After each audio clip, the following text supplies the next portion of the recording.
anybody who would like to be a child, or who is a child today? Yeah, you want to come up?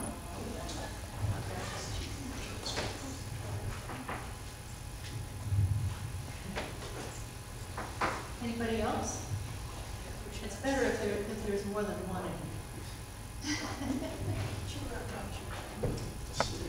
Anybody? Okay. All right. She's just going to talk to you. It's okay. She doesn't have to. Just because you're young, Claire, it's okay. Yeah.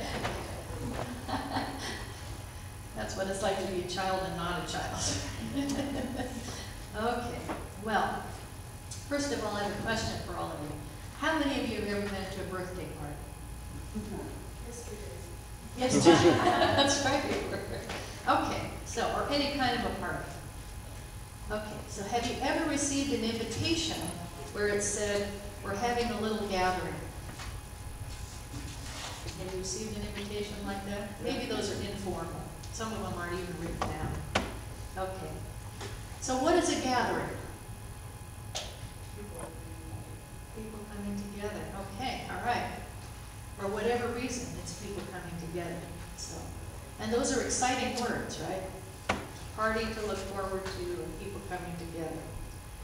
Okay, well, so there may be old friends, there may be people that we haven't even met yet, so potential new friends. Okay. Well, Jesus is talking today about gathering together the people of the city of Jerusalem, just like a mother hen gathers her chicks under her wings. So, I'm wondering if you guys would like to help me out today. If I have a lead here.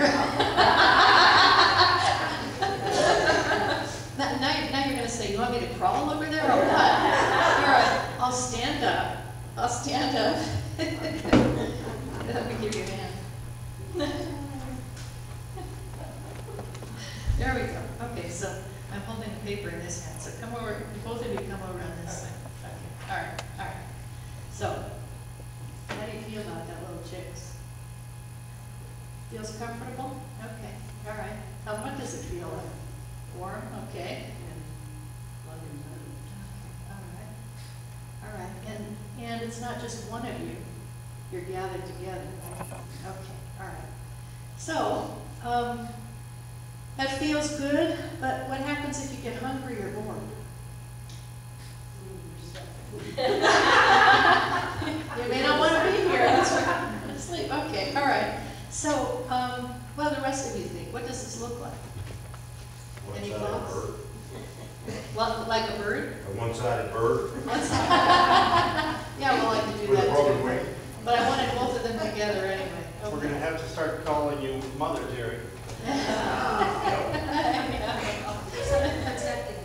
I am protecting them. Okay. Your colors match today. I'm very Oh, that's happy. right. Look, we're all color coordinated. You have purple and she has purple. And okay. So we look like we're from the same family. Yeah. Not everybody who's gathered together looks like the same. Okay. All right. Thank you. You can sit back down. Okay. Well, so what happens if you don't like being a baby chick? Okay. Right, well, and I was thinking, you know, can you just imagine sometimes the chicks saying, well, why do we have to be chickens, Mom? You know? Why aren't we something cool like eagles? You know, then we could dive bomb that fox and chase him away and protect somebody else, or even Batman, you know? But a chick? Huh. All right. Well, the thing about it is, this hen and chicken thing is not about us. It's about Jesus. Okay? And today he is sad because even though he loves the people of Jerusalem and wants to show them that he loves them, they don't want to be gathered under his loving wings. And King Herod and other people like him are like the fox in the hen house. They'll come after Jesus the hen and try to come after Jesus' chicks to destroy them. So I wanted to share a reading with you from Barbara Brown Taylor. She says, Jesus won't be king of the barnyard like a fox in this or any other story. What he will be is a mother hen who stands between the chicks and those who intend to do them harm. The mother hen has no fangs, no claws, no rippling muscles. All she has is her willingness to shield her babies with her own body. Well, that's pretty profound. So, you know who else that reminds me of? And I don't know how many of you have read the books or seen the movies. Harry Potter. Who's read the books or seen the movies? Okay, so we have a lot of you have. Okay. So, what happened to Harry Potter's mother? Does anybody remember? She was killed by Voldemort, right? Okay. She died. She died protecting him, right? Okay.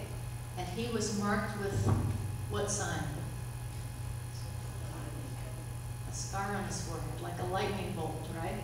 Okay. All right. And what was he called? Do you remember? Because of that? The glare, do you remember? The boy that something. What was it?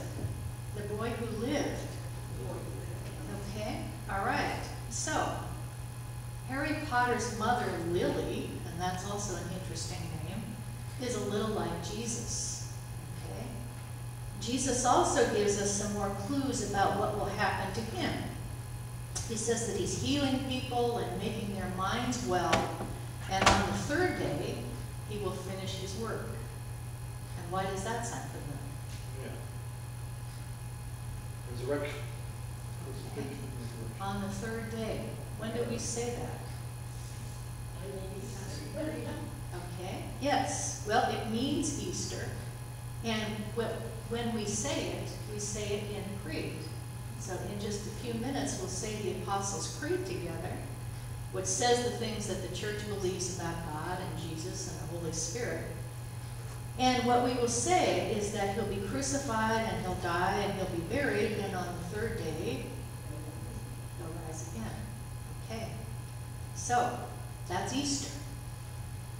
He rises from the dead and he's alive again. So what we hear today is that he's already thinking about finishing his work. He's thinking about protecting us, shielding us with his own body, so that we become the people who live. Okay? So we're like Harry Potter in that. And now, what are we marked with? Sign of the cross on the forehead or when we cross ourselves. And like Harry, we each have a job to do. So we try to make sure that other people are also gathered under Jesus' wings. And that gathering coming here is very important whenever we can. We gather every Sunday here. So, before I leave you, I want to point out a few important things. The first is that when we started singing today, we sang, "Hold us in your mercy." That kind of sounds like he's holding us under his wings, right? Yep. Okay. And then second is, as I just said, we'll say that on the third day he rose again. So pay attention to that. And say the creed in just a few minutes, so that he would finish his work just as he said he would. And finally, right before communion, we will sing, "Blessed is he, blessed is the one, blessed is Jesus who comes in the name of the Lord." Because that's what people sing to Jesus when he comes to Jerusalem, just as he said they would. And we sing it. Why do we sing it then? Anybody know? We sing it because it's right before he comes to us in the bread and wine, in his body and blood. So, that's the time that he gives his body and blood to us. We are the ones that he loves and protects so much. So, that's a lot to think about and a lot to be thankful for. Yeah.